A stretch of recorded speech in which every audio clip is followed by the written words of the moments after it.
Quero convidar você a abrir a palavra do Senhor lá no livro de Mateus, capítulo 14. Continuamos falando sobre encontrar Deus na crise, amém? E nós cremos que hoje Deus tem mais a nos ensinar, amém? Queremos sair daqui mais abençoados do que já estamos, amém? Eu já estou abençoado, você está? Glória a Deus, glória a Deus. Mateus 14, nós vamos ler a partir do versículo 22. Diz assim a palavra do Senhor. Logo a seguir, compeliu Jesus os discípulos a embarcar e passar adiante dele para o outro lado, enquanto ele despedia as multidões. E despedidas as multidões, subiu ao monte, a fim de orar sozinho. E caindo a tarde, lá estava ele, só.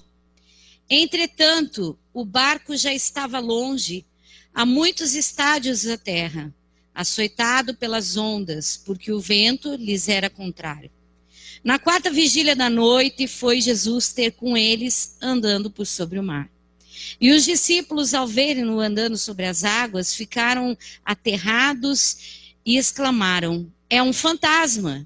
E tomados de medo gritaram, mas Jesus imediatamente lhes disse: tende bom ânimo, eu sou, não temais. Respondendo-lhe Pedro disse: se és tu, Senhor, manda-me ir ter contigo por sobre as águas. E ele disse: vem. E Pedro, descendo do barco, andou por sobre as águas e foi ter com Jesus. Reparando, porém, na força do vento, Pedro teve medo. E começando a submergir, gritou: salva-me, Senhor. E prontamente Jesus, estendendo a mão, tomou-o e lhe disse: homem de pequena fé, por que duvidaste? Subindo ambos para o barco, cessou o vento. E os que estavam no barco o adoraram, dizendo: verdadeiramente és filho de Deus. Como falamos, irmãos, estamos falando nesse dia sobre encontrar Deus na crise. E eu quero falar desse momento em que os discípulos de Jesus são compelidos pelo Senhor. Há algumas traduções que dizem que Jesus insistiu com os discípulos para que eles passassem para o outro lado. Essa porção bíblica não é a mesma da grande tempestade quando Jesus adormece no barco, mas é um outro momento em que Jesus desafia os seus discípulos a passarem para o outro lado. Jesus estava finalizando um grande milagre, o milagre da multiplicação dos pães e dos peixes. E lá no capítulo 6 de João, a palavra do Senhor, ali no versículo 14 e 15, diz que o Senhor chega para os discípulos e fala para eles: olha, saiam daqui correndo porque eles querem me fazer rei. E não é isso, então se adiantem, passem para o outro lado, porque nós temos muitas coisas ainda para fazer. Jesus entendeu que aqueles homens que haviam sido abençoados, inclusive os discípulos, estavam entendendo aquilo como finalização da missão de Cristo. Eles não estavam compreendendo. Lá em Marcos, no último versículo do capítulo 6, ele diz que os corações deles estavam endurecidos para compreender o que Jesus tinha acabado de fazer. Os próprios discípulos não conseguiam compreender o que estava acontecendo. Quando você vê alguém fazendo milagre, você diz: certamente este é um homem de Deus. E é claro que eles tinham visto um grande milagre. Milhares de pessoas foram alimentadas com quase nada. Do nada, Deus fez grandes coisas. Só que Jesus percebeu que a motivação do coração de todas aquelas pessoas, inclusive dos discípulos, havia mudado. E Jesus fica ali despedindo as multidões, curando algumas pessoas. Jesus não os quer ali. Por que Jesus não os quer ali? Exatamente por isso, porque as motivações, a forma de enxergar Jesus estava se tornando outra. E esse perigo eu e você podemos passar. Às vezes Deus começa a nos abençoar, às vezes começamos a ver grandes coisas de Deus, e aí o Senhor precisa nos tirar do lugar do perigo. Mas é um lugar de perigo, pastora? Se sentir motivado com as grandezas de Deus, às vezes é. Quando o coração está endurecido, quando a alma ela não está conectada com o Espírito, quando o que a gente vê é unicamente aquilo que a gente precisa, Jesus precisa nos salvar, inclusive desses momentos de êxtase espiritual. Que é isso que Jesus vai fazer.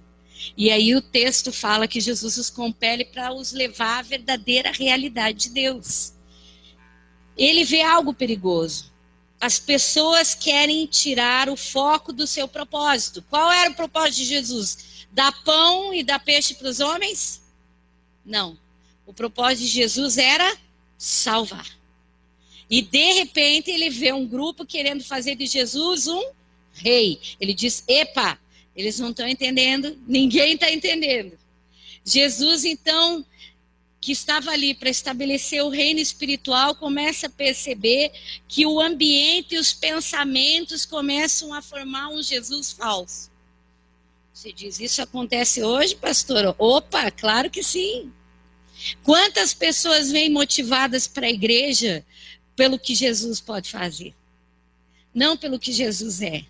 Não pela missão real de Jesus. Não por aquilo que o Senhor realmente nos chama a viver nele. Jesus queria tirá-los daquele ambiente de pensamentos falsos e de falsas ideias. Porque naquele momento o milagre pervertia a verdade a respeito de Jesus. Nós podemos, irmãos, estar pertinho de Jesus, experimentar as grandezas de Deus e termos uma visão distorcida de Cristo. E então, o lugar mais seguro para eles, irmãos, não é em terra, mas é no mar. O lugar mais seguro para eles agora não é na zona de milagre, mas é ali no mar. E no mar que apresenta, de repente, uma tormenta. Ele apresenta algo que eles não esperavam. Por quê? Porque Jesus está preservando de algo que pode roubar-lhes a fé pura. O texto diz que, chegado o momento daquela viagem, aqueus, eles começam a enfrentar dificuldades, uma crise se instala. É interessante que lá em Marcos, se você quiser abrir comigo, ele é um pouco mais detalhado, eu acho a narrativa mais detalhada, mas como eu quero falar um pouquinho de Pedro, eu escolhi o texto de Mateus 14. Mas ele diz assim, ao cair da tarde, estava o barco aonde? No meio do mar. No meio do mar, no meio da viagem. E ele sozinho em terra. O que Jesus estava fazendo sozinho em terra? O versículo 46 diz que ele subiu ao monte para orar. Jesus subiu ao monte e ele estava intercedendo, orando. E vendo-os em dificuldade a remar, porque o vento lhes era contrário, por volta da 4ª vigília da noite, veio ter com eles, andando sobre o mar, e queria tomar-lhes a dianteira. O que eu aprendo aqui, irmãos, é que Jesus, ele quer nos encontrar nos tempos de crise. E a crise, como nós falamos, é sempre uma oportunidade para melhorarmos. Sempre é uma oportunidade para crescermos, para passarmos para outras coisas. E antes de falar a respeito da crise, queria falar um pouco sobre as tormentas. O que as tormentas geram na nossa vida? Assim como os vales, assim como os desertos, as tormentas na nossa vida vão ocorrer. Eles não imaginavam, de repente, que no meio da viagem alguma coisa ia mudar. A gente não imagina que no meio da viagem algo possa mudar. Somos instruídos, né, por Deus, faça isso, faça aquilo, mas no meio da viagem a coisa muda. E eu estava pensando, irmãos, quantos aqui nunca viajaram de avião? Nunca viajaram. Então, quando você entra no avião, né, a comissária de bordo vem e eles começam a dar algumas orientações. Quando você já viaja há algum tempo, você nem mais presta atenção no que ela faz. Mas, geralmente, que eu percebo, inclusive ao meu respeito, que a gente não presta atenção. Mas normalmente a gente diz assim, vai dar tudo certo, porque ninguém entra no avião esperando que ele caia. Se entra no avião esperando que ele caia, só se você for doido, né? Você não entra esperando que ele caia. Só que é de fundamental importância que você preste atenção nas diretrizes que as comissárias ou os comissários de bordo dão, né, ou qualquer informação que eles deem lá, seja por vídeo, a respeito da segurança. Então, tem que saber, irmão, se vai ter que baixar a cabeça, se vai ter que se descer na água, como é que é o negócio, né? Porque a gente viaja, graças a Deus, com a certeza que vai dar tudo certo. Eu e a Marli, a Augusta, um grupo viajamos para o Rio Grande do Sul, e quando estava para chegar em Curitiba, não tinha como descer. Ficamos dando volta. E aí voltamos, não sei para onde. Não sei se foi para Joinville, sei lá para onde que nós fomos. E aí, no meio do caminho, o comandante disse a altura. Marli olhou para mim e falou assim, eu precisava saber disso. Né? Tipo, que tombo que vai ser se não der certo descer, né? E a gente estava... A gente fica estática, né? Então, as tormentas, irmãos, na nossa vida podem ocorrer.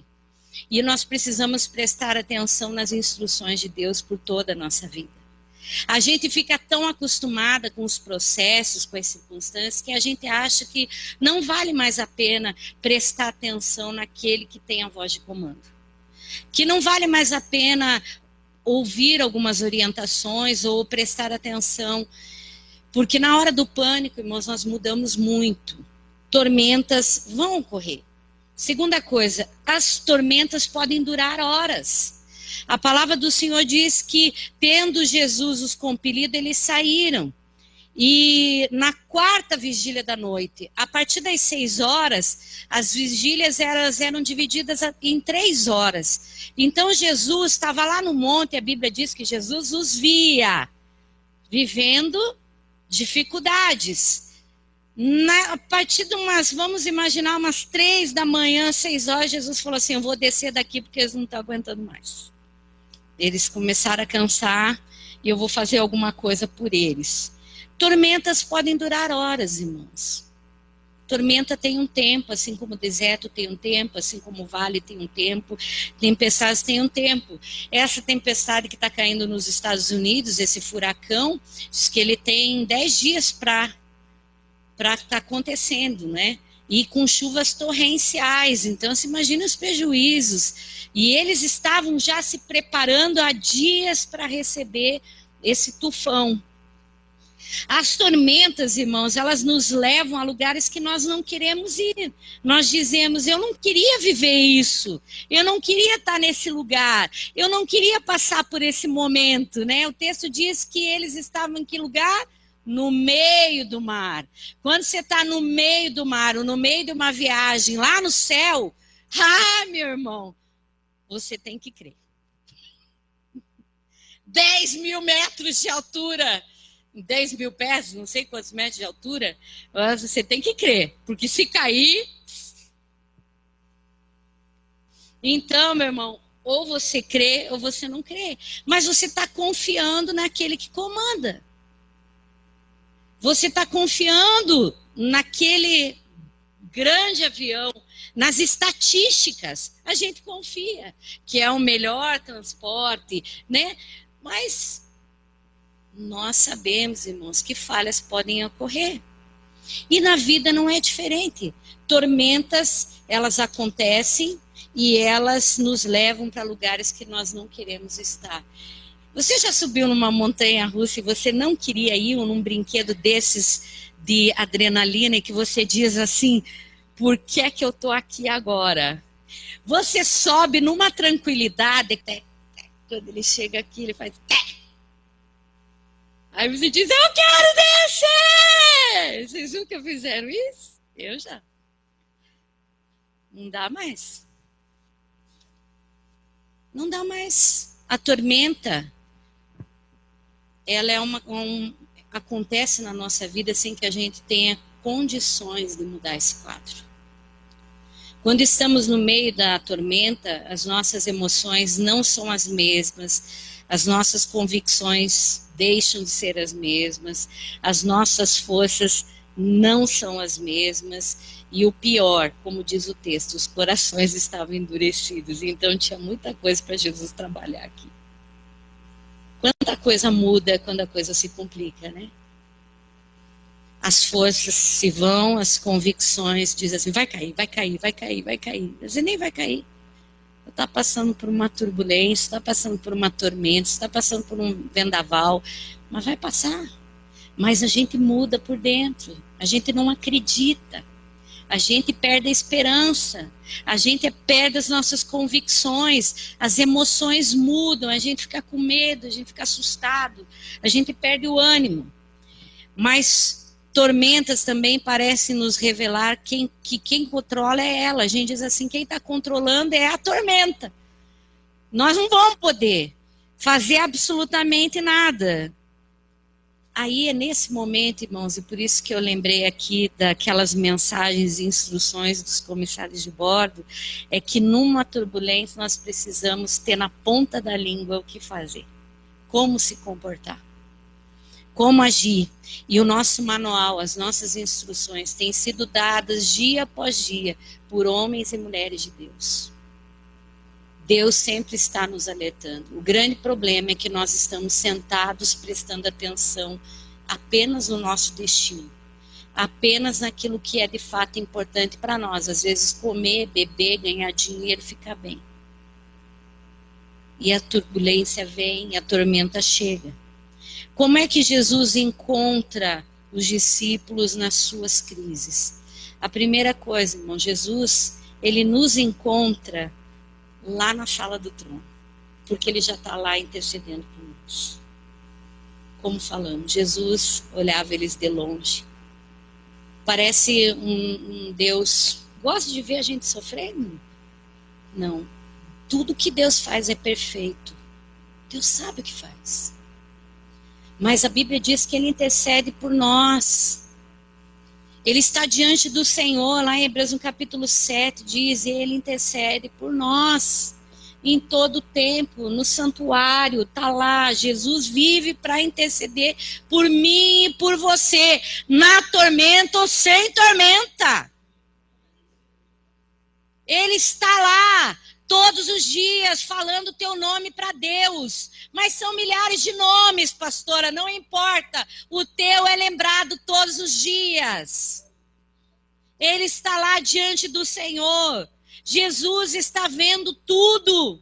Jesus sabe tudo. Jesus sabe que você está vivendo nesse momento, nessa hora. E como diz João 10, o bom pastor conhece as suas ovelhas e elas ouvem a sua voz e ninguém poderá lhes arrebatar das suas mãos. O Senhor não é alguém que simplesmente nos deixa caminhar na vida, entrar em situações de perigo e diz assim, se virem. Não.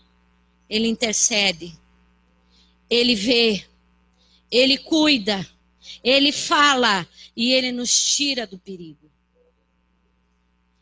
Jesus poderia lá do alto da montanha estender as mãos e dizer assim, cale-se, mar. Mas Jesus desce e vai andar no mar revolto com eles. Jesus desce e começa a caminhar no meio. Não sei se você tem uma visão meio radical igual a eu, mas eu fico pensando no Jesus meio surfando as ondas. Né? Porque o mar não mudou. A Bíblia diz que o mar mudou? A Bíblia diz que um homem estava andando. Como é que estava andando? Eu não sei. Se pulando onda, se que estava andando, ele estava andando. Se descendo mais devagarinho, mas o povo viu. Jesus não acalmou a tempestade, mas ele andou sobre ela. E ele começou a mostrar que ele era quem governava os limites de todas as coisas. Jesus não acalma a tormenta, irmãos, mas Jesus vem ao nosso encontro. Você não está sozinho, não. Por mais difícil que esteja o seu momento hoje, Por mais que o inimigo tenha se levantado de uma forma que queira te envergonhar, te colocar para baixo, fazer você pensar que não tem valor, que você está sozinho, tentando fazer com que as tuas convicções elas estejam vulneráveis, ele está dizendo: eu posso não ter dado ordem para acalmar essa tempestade, mas eu estou com você. Eu estou com você. Eu não me esqueci de você. Você tem que ter essa convicção, irmãos. Inclusive, se um avião quiser cair, ele quiser segurar a asa, ele segura, porque ele é Deus, porque ele é Senhor. Talvez ele não coloque o avião no chão na hora, mas ele vai segurar o avião. Porque esse é o Deus que nós servimos. Esse é o Deus, ele está acima dos limites revelados e dos limites que não nos cercam. Como que Jesus encontra os homens, os seus discípulos na crise? Jesus os chama a confiar. Porque é o que eles veem? Eles não veem Jesus caminhando sobre as águas. Eles veem um fantasma. Eles comparam Deus ao momento deles. A visão deles é distorcida. Imagina que Jesus vai vir aqui agora. Nesse momento, nessa hora, nessa circunstância. Não. É um fantasma. A Bíblia diz que eles começam a gritar: gente, já não bastava a tempestade e ter um fantasma. Tem um fantasma vindo na nossa direção. Uma alma penada está vindo. E Jesus disse: acalmem. Não temam. Você está rindo do quê? Mas ela é. A gente não consegue pensar que Jesus pode se manifestar no meio das nossas crises. Se Jesus chegasse aqui agora, irmãos, sei lá de que forma que ele quisesse manifestar, brilhando. Apareceu um ectoplasma no meio da igreja hoje. Mas Jesus, irmão, ele aparece do jeito que ele quer. Pulando, surfando, fazendo o que ele quer na onda. Tá entendendo? Mas eles não enxergam isso. Irmãos, eu estou brincando, mas a gente consegue pensar sempre o pior e nunca o melhor. As nossas convicções ficam tão alteradas em tempos de crise que a gente pensa: vai dar tudo errado, eu vou perder o emprego, ai, vai dar tudo errado, é câncer mesmo, vai dar tudo errado, meu marido vai me abandonar, vai dar tudo errado, acabou o casamento, vai dar tudo errado, esse filho, ele não vai se consertar nunca mais. E Deus está gritando: tenha ânimo. A gente começa a criar os monstros imaginários da crise. Os fantasmas, os bichos papões, que é aquilo que Davi fala: ainda que eu ande pelo vale da sombra da morte. Não é morte, não é sombra. A gente já definiu como morte. Você já viu que até como a gente discorre ou fala, dita o salmo, é assim: ainda que eu ande, é assim que a gente fala. Ainda que eu ande pela morte. Já está enterrado, já está no terceiro céu, já está no paraíso, no quinto dos infernos. Mas você vê morte, você não vê sombra. Você não vê sombra. Irmãos, como a crise nos faz ver bichos papões que não existem. Eles não existem. Isso é o imaginário. Jesus os chama a confiar: tenham bom ânimo. Eu estou com vocês. Ele não para a tormenta, ele nos trata na tormenta. Ele nos trata na tormenta. Jesus está dizendo: não se trata de não haver tormenta, mas de saber que na tormenta ele está conosco. É aprender a ter paz com ele. João 16, quando ele fala sobre a paz, versículo 33, ele diz assim: estas coisas vos tenho dito para que tenhais paz em mim. No mundo tereis aflições, mas tende bom ânimo, eu venci o mundo. Estas coisas, estas situações, este momento eu tenho preparado para que vocês tenham paz em mim. Irmãos, o problema não é ter paz quando tudo vai bem, mas ter paz com Ele quando tudo vai mal. Eu estava ministrando um encontro de mulheres sobre permanecer para ser livre. Nós fomos para o encontro e ministramos sobre libertação, ministramos palavras de cura interior, de libertação. Mas tá, irmãos, nós vamos sair dali e vamos voltar para os vales da vida. Aonde tem endemoniado, onde tem problema, onde tem dificuldade.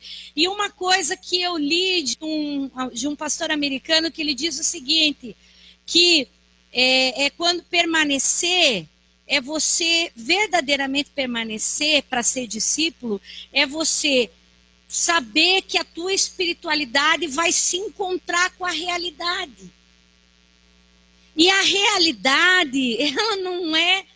A realidade é nua e crua, é cruel. A realidade, ela nos transporta do momento para a realidade.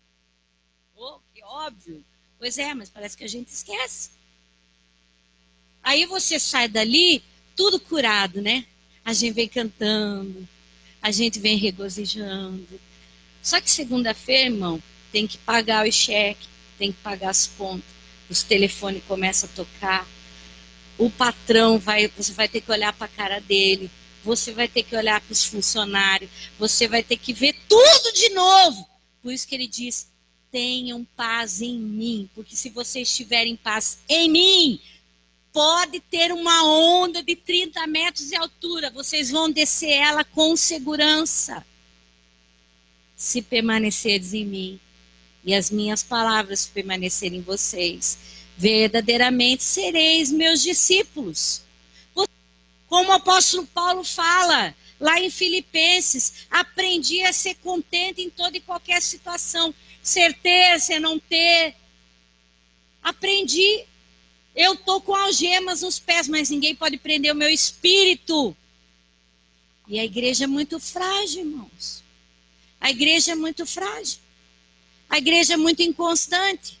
Aí Jesus põe a gente na tormenta para tirar essa falsa religião de dentro da gente. Para a gente aprender a ter paz a despeito de tudo que está ao nosso redor. Eu sei que Deus está no controle. Meu filho decidiu enlouquecer, Deus está no controle. Meu marido decidiu enlouquecer, Deus está no controle. Minha mulher decidiu enlouquecer, Deus está no controle. As finanças decidiram me perturbar, Deus está no controle. O desemprego chegou, Deus está no controle. A doença veio, Deus está no controle. Está tudo, Deus está no controle. Nós precisamos aprender a ter paz com Jesus. Eu acho que os discípulos naquela hora falaram assim, ó, mais uma vez, depois a gente enfia. Mandou a gente antes aqui para a gente ficar aqui, ó. E o Tomé deve ter dito, eu disse para vocês que eu não confiava muito nele, não.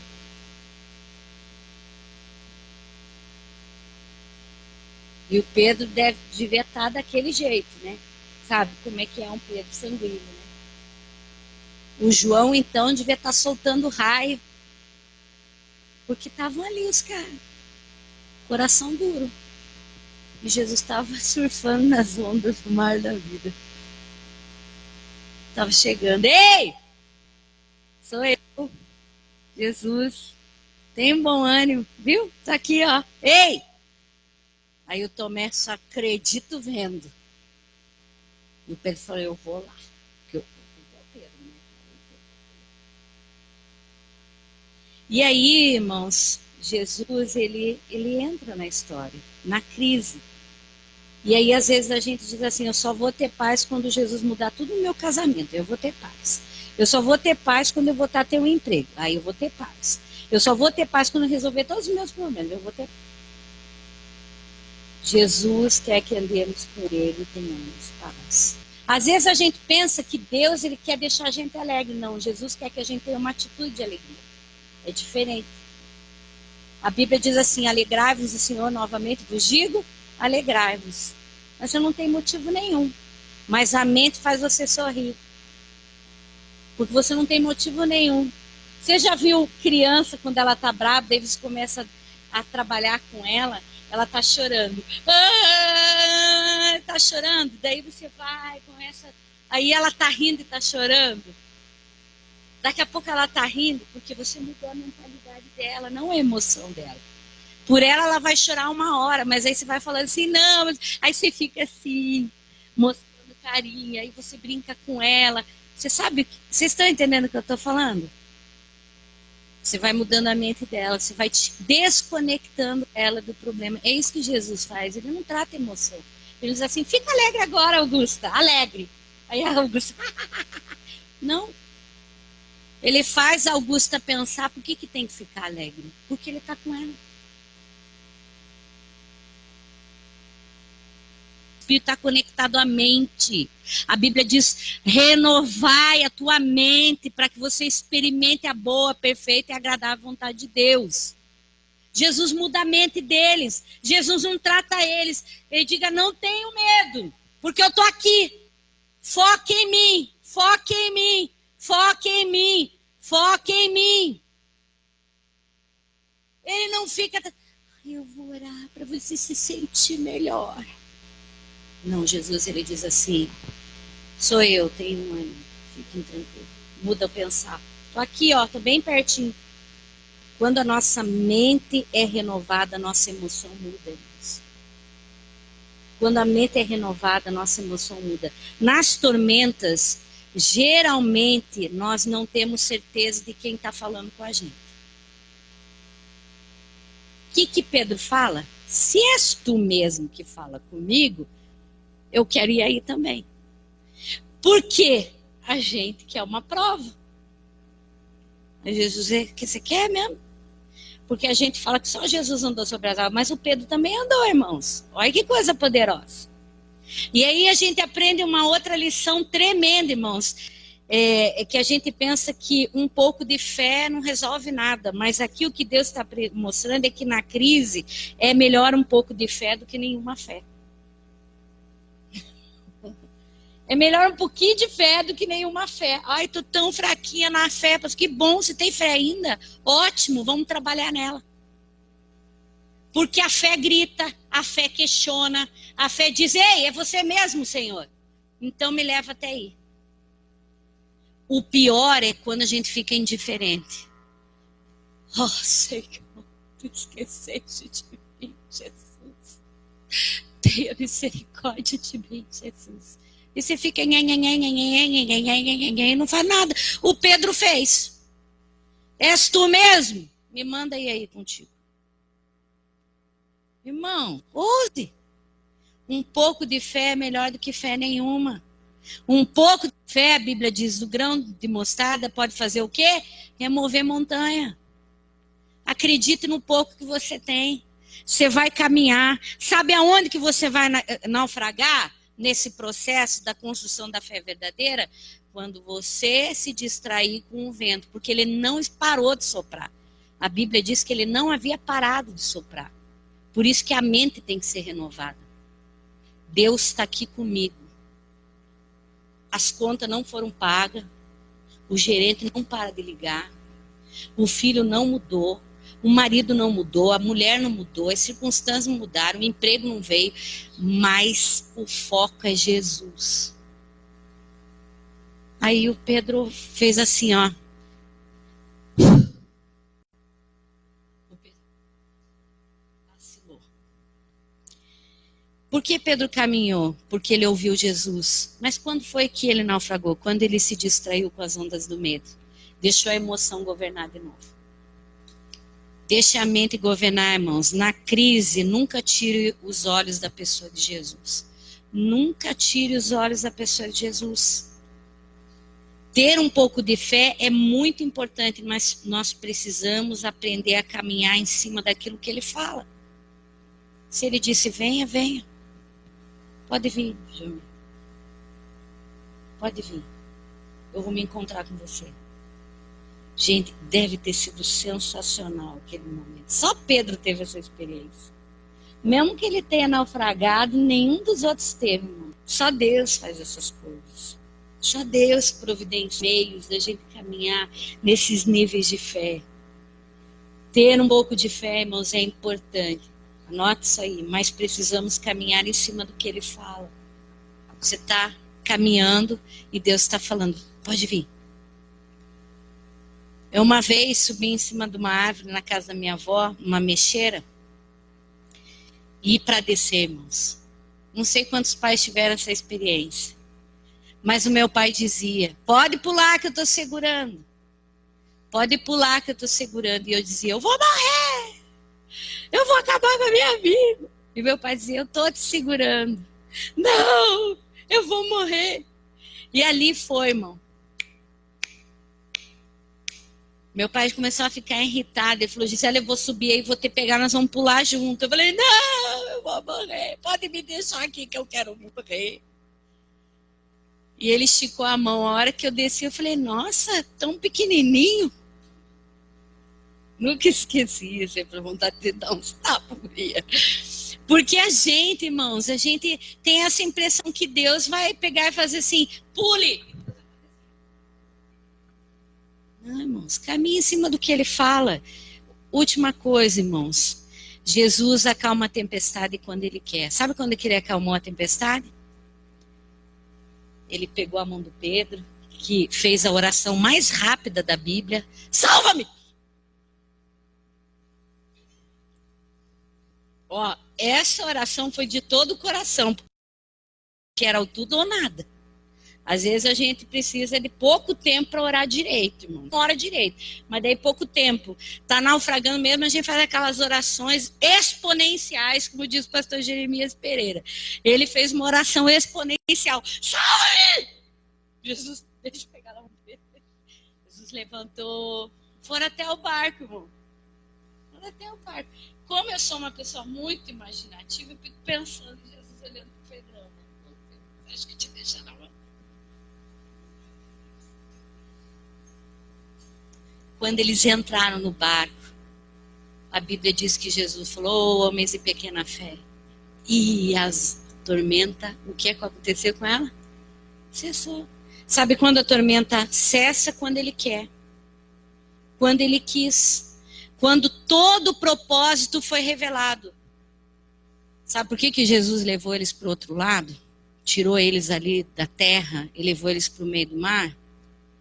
Porque se Jesus não permitisse essa experiência, eles continuariam tendo um coração endurecido. Um coração com uma visão falsa de Jesus. Um Jesus que só serve para dar de comer e de beber. Quando esse Jesus pode fazer infinitamente mais. Tem gente que está satisfeito com a conta bancária, quando você poderia voar, andar sobre as águas, mergulhar no Espírito, ir para lugares extraordinários em Deus. Ele fala assim, ó, vocês estão aqui porque vocês são homens de pequena fé, porque a única coisa que vocês enxergam é roupa, comida, bebida, conta paga, doença curada, e eu posso levar vocês para lugares muito maiores do que esse. Posso fazer vocês andarem sobre as águas, posso fazer vocês voarem no Espírito, posso fazer vocês terem experiências extraordinárias, mas a única coisa que o nosso imaginativo vê é comida, bebida, é roupa, é conta paga. Vocês são pessoas de pequena fé. Eu tanto posso pagar a conta, como eu posso levar vocês para voar nas asas do Espírito. Eu posso transportar vocês para lugares inimagináveis. E os que estavam no barco o adoraram, dizendo, verdadeiramente és filho de Deus. Eles achavam que ele era o Messias porque ele ia resolver os problemas terrenos deles, né? Jesus falou assim, eu sou filho de Deus porque eu controlo a tempestade, eu controlo as tuas emoções, eu controlo todas as coisas. Amém? Jesus lhes ensinou quem era ele e o que deve ser adorado verdadeiramente. Não é o pão nem o peixe, mas ele. Não é o pão e nem é o peixe. Quando cessou a tempestade, volta para o 32, quando ambos entraram no barco. O teu milagre, a tua crise, vai acabar com a gente juntinho. Eu estou junto com você até o fim desse problema, até o fim dessa situação. E eu fiquei pensando, irmãos, no apóstolo Paulo, lá em 2 Coríntios, se a Tami puder colocar, capítulo 1, 2 Coríntios, capítulo 1, versículo 8 ao 10. Esse, para mim, é um dos textos mais poderosos. Ele diz assim, porque não queremos, irmãos, que ignoreis a tribulação que nos sobreveio na Ásia, pois que fomos sobremaneira agravados, mais do que podíamos suportar, de tal modo que até da vida desesperamos. Mas já em nós mesmos tínhamos a sentença de morte. Quem tinha a sentença de morte? Eles tinham. Porque eu falei, está acabado. Não tem mais nada. Não tem mais condição, daqui não sai mais nada. Mas em nós tínhamos a sentença de morte, para que não confiássemos em nós, mas em Deus, que ressuscita os mortos. Ele não lembrou de qualquer milagre, né? Porque, irmão, curar a febre, multiplicar pão, dar carro que você quer, apartamento que você quer, emprego que você quer, as tuas coisas que são necessárias, não estou dizendo que não são importantes. Para Jesus isso é tão fácil, irmãos. Resolver, tem que ter fé nesse Deus, que é sobrenatural. É sobrenatural. Vai além do que qualquer um pode ensinar, qualquer um pode ministrar, vai além. Eu quero dizer algo para você, irmão. Se você volta o outro versículo, volta o 9. Mas já em nós tínhamos a sentença. Talvez nessa noite você tenha uma sentença aqui. Não sei do que. Se é de morte, se é de perda. Qual é a sentença? Mas o que Jesus quer é que você não confie em você, confie nele. E lembre que ele, só ele, tem poder para ressuscitar mortos. Só ele tem poder para andar sobre as águas. Só ele pode dizer fim para as nossas ondas na vida. Só ele pode olhar para nós e dizer assim, acabou, querido. Você só tem fé para acreditar nisso, pois eu posso muito mais que isso. Homem, mulher de pequena fé. No mundo tereis aflições, mas eu espero que vocês tenham paz em mim. Eu seja a sua paz. Eu seja a sua solução. Confie em mim. O que o Espírito Santo nessa noite está dizendo através da palavra do Senhor é: confie em Deus. Confie em nós estamos trabalhando por vocês. Pastor, está tão difícil crer nisso. Está tão difícil, as ondas estão tão fortes. A turbulência está tão intensa. Mas o Senhor está gritando nessa noite: tenha ânimo. Tenha ânimo. Eu estou aqui. Quando eu entrar no barco, vai parar. Mas eu vou com você até lá. Talvez a gente tenha que andar mais uns dias aí sobre o mar revolto, mas você não está sozinho. Não é muito melhor? Quando você sabe que Deus está com você? Que Deus é com você? Eu queria que você ficasse em pé e pensasse nas sentenças. E pensasse nas dificuldades. E pensasse nas tormentas. E eu queria que você ampliasse a tua fé nessa noite, irmãos. Um pouco de fé já resolve muita coisa, mas amplie a fé. Nessa noite, assim, Senhor, eu quero ir mais longe, Senhor. Se o Senhor me trouxe esse lugar, é porque o Senhor tem um lugar muito melhor para mim. Se o Senhor está permitindo essa situação, é porque o Senhor quer me fazer te enxergar de uma outra forma, numa outra dimensão, num novo nível de fé. E eu quero entender isso. E se você nessa noite precisa ser fortalecido, você tem o altar de Deus. E você pode ir até Ele, como Pedro falou, deixa-me ir até ti. E o Senhor disse, vem. Se você precisa disso, dê um passo de fé, ainda que a tua fé hoje esteja pequenininha, mirradinha. Nós estamos diante do Deus que pode todas as coisas. Não tem sentença. Tem Deus que ressuscita mortos. Tem Deus que traz existência o que não existe. Tem Deus que muda situações. Tem Deus que cura o incurável. Tem o Deus da última palavra. Ele está neste lugar. Se você tem se sentido assim, se você se sente numa crise, numa turbulência, numa tormenta, Deus está aqui. Você pode chegar no altar nessa hora, nós vamos orar com você. Saia do seu banco, venha receber ânimo, venha receber fé, venha acionar a sua fé. Venha, venha, venha, Deus está aqui. Deus está aqui. Deus está neste lugar. Eu não consigo, eu não posso. Não dá certo. Não estou conseguindo ver saída. Deus está aqui. Deus está aqui. Diga para o Espírito Santo, aumenta a minha fé, Senhor. Aumenta a minha fé.